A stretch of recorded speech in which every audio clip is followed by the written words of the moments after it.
우리나라의 지난해 합계 출산율은 0.78명입니다. 두 사람이 만나 한 명도 낳지 않다 보니 학교는 통폐합되고 유소년 야구부도 사라지고 있습니다. 그런데 눈여겨볼 만한 통계가 있습니다.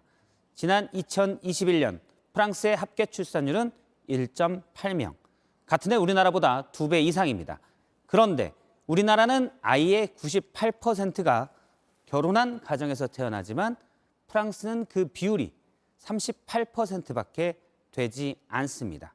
이미 많은 나라가 비혼 출산이 더 많습니다. 물론 비혼 출산을 위해서는 혼자 아이를 키울 수 있는 사회 시스템 등 여러 가지가 더 필요하지만 우리나라는 일단 인식 자체가 부족합니다. 먼저 임지수 기자입니다. 네, 지금 보시는 건 OECD 국가들의 2021년 합계 출산율입니다.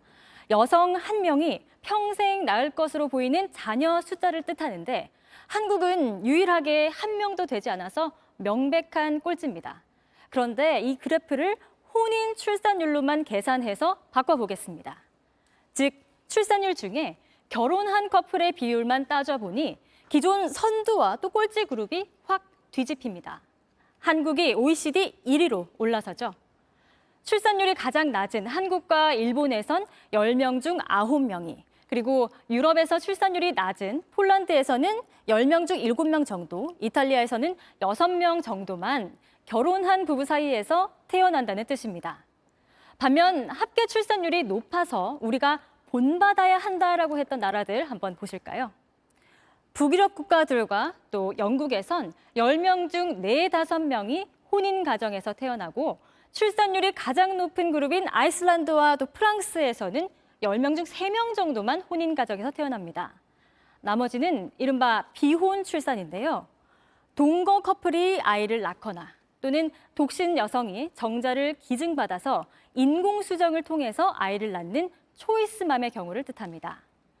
17년 전 한국이 인구 소멸 1호 국가가 될 것이라고 경고했던 세계적인 인구학자 데이비드 콜먼 교수는 비혼 출산을 장려하는 것이 한국이 살아남는 전략이 될 수 있다고 최근 조언하기도 했습니다. 하지만 우리 사회에서 아직 비혼 출산은 여전히 꺼내기 불편한 이야기입니다. 서효정 기자가 이어서 전해드립니다. 20대 프랑스 여성 리나투는 결혼했는지 묻는 한국 사람들의 질문이 아직 낯섭니다. 요즘에 그냥 굳이 꼭 결혼해야 되는 제기는 없어요. 아마 10년 뒤에 사람들 결혼 안 할 것 같아요. 프랑스 출산율은 1.8명으로 OECD 국가 중 가장 높은 편입니다. 그런데 비혼 출산율은 62.2%. 동거 커플이나 인공수정으로 독신 여성이 낳는 아이가 10명 중 6명이 넘는 겁니다. 프랑스에선 1999년 도입된 팍스 제도를 통해 결혼과 동거 사이의 관계를 맺을 수 있습니다. 결혼식도 이혼 절차도 없지만 동거 커플도 부부와 다를 바 없는 혜택을 받을 수 있습니다.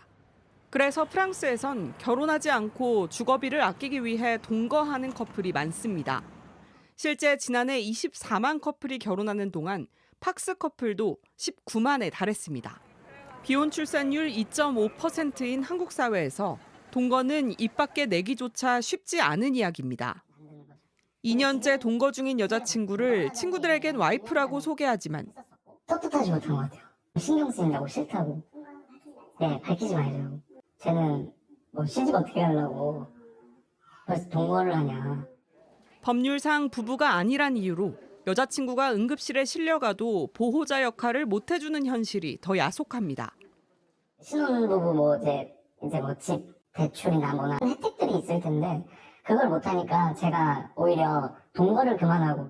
결국 아이를 낳기 위해선 결혼을 통해 전통적 가족 제도로 들어가야 한다고 생각합니다.